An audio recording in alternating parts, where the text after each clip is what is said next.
இப்ப நான் சொல்றேன், நல்லா வாயில வந்துடுமாமா. போன் சைட்ஸ், அதானது இந்த செக்ஷுவல் வெப்சைட்ஸ் எல்லாம் பேன் பண்ணுமாமா. எதுக்குன்னு கேட்டா 3 வயசு பிள்ளைங்க செக்ஷுவல் ஹராஸ்மெண்ட்டுக்கு ஆளாகி முள்ளுக்காட்டுக்குள்ள தூக்கி போட்டிருக்காங்க, கடுமையா துன்புறுத்தி இருக்காங்க. இன்னைக்கு அந்த பிள்ளையோட உசுறு போயிடுச்சு. அதுக்கு இவங்க கருத்துன்னு என்ன சொல்றாங்கன்னு பாத்தீங்கன்னா, இந்த மாதிரியான வெப்சைட்ஸ் எல்லாம் பேன் பண்ணிட்டா இப்படிப்பட்ட குற்றங்களை எல்லாம் தடுக்கலாம், போதை மாதிரியான பொருட்களை எல்லாம் குறைச்சிட்டோம்னா இப்படிப்பட்ட குற்றங்களை எல்லாம் தடுக்கலாம்னு கருத்து சொல்றாங்க. இல்ல நான் கேக்குறேன், கோயம்புத்தூர்ல ஒரு வயசுக்கு வந்த புள்ள, மேஜரான புள்ள, அவ விரும்பக்கூடிய ஒரு ஆணோட ஒரு ஒதுக்குப்புறமான இடத்துக்கு போறா. அங்க சிலரால் அவங்க துன்புறுத்தப்பட்டாங்கன்னு சொன்ன உடனே அந்த செயலுக்கு முழுமையா திமுக அரசாங்கம் தான் காரணம்.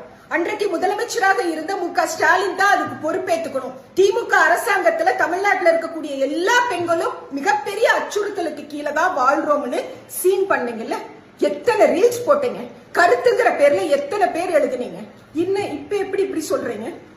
இந்த வெப்சைட்ஸ் எல்லாம் பேன் பண்ணா குற்றம் குறைஞ்சிரும், போதையெல்லாம் தடுத்தா குற்றம் குறைஞ்சிரும் சொல்றீங்கல்ல, உங்க சிஎம் சொன்னா கேட்பாரா?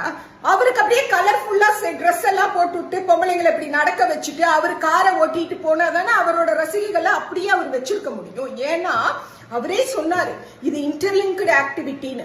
போதையை குறைச்சா பெண்களுக்கான குற்றங்கள் குறையும், சட்டம் ஒழுங்கும் பாதுகாக்கப்படும்.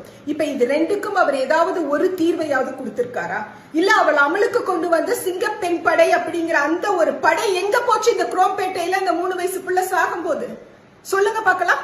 திமுக அரசாங்கத்துல எது நடந்தாலும் ஸ்டாலினும் திமுகவும் காரணம்.